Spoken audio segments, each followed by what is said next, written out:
Hey, y'all. Good to see you from the great state of Minnesota, y'all.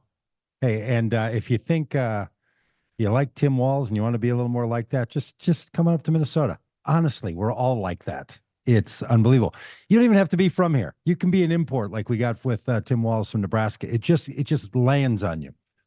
So hello from Minnesota, and I'm wearing my Kamala 2024 shirt. On July 21st, when it became clear she was going to become the nominee, uh, my wife's friend, who has a cricket machine, said she would make me a shirt. So I made a homemade Kamala 2024 shirt.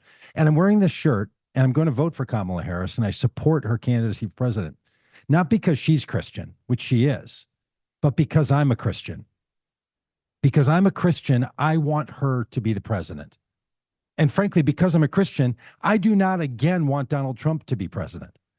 So I'm going to do everything that I can. Our organization, Vote Common Good, is out doing its particular work, helping faith voters get connected to candidates they might not know about, because I think it really matters, like all of you. And if you're watching this now, if you've picked up late or you've been here the whole time, it also matters to you. And I'll tell you, there's a group of people, though, who I know couldn't wear this shirt. Some of those are members of my family. You probably are the same way. You may have people in your family, people you dearly love, that you love with all of your heart and would give everything you've got for them. Yet there's no way they're going to wear this shirt, and there's no way they're thinking they're going to vote for Kamala Harris. So we live in a world where some of us are settled, but we also live in a world where there's a whole bunch of people who don't yet know what they're going to do. I got into evangelical Christianity by the invitation of a friend, April 1st, 1983. I'm one of those people that has a start story. I know exactly the day it started. I remember the things I was thinking till this day about how it all started. And I was welcomed into Christianity in 1983 by a bunch of evangelicals who 1,241 days earlier had voted for an evangelical Democrat from Georgia named Jimmy Carter.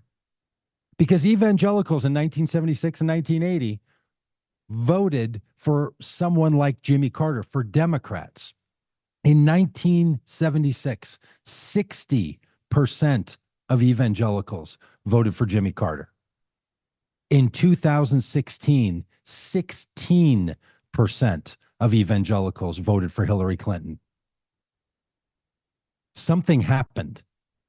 It wasn't an accident. People did things.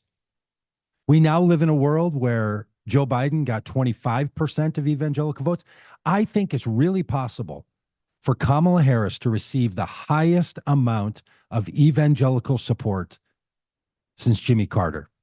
And if that happens, she is the next president. And if that happens, it will break the back of the MAGA movement. And that really matters. So friends, if you have evangelical friends, you heard from Zach, you're going to hear from others, I'm sure, telling their stories. It's really possible for people to change. Look, I know the story of a bunch of people who are on these calls. Many of us have stories where we voted differently and thought differently in the past. We've changed. People really do change. Now, look, we're not going to get to parity this year. We're not going to get to 50% of evangelicals or 40%, only 40% of white Catholic voters voting for Trump. We're not going to get to those numbers in this election, but we can get a lot closer. There's about 11% of evangelicals and Catholics, white Catholics, who are movable in this election.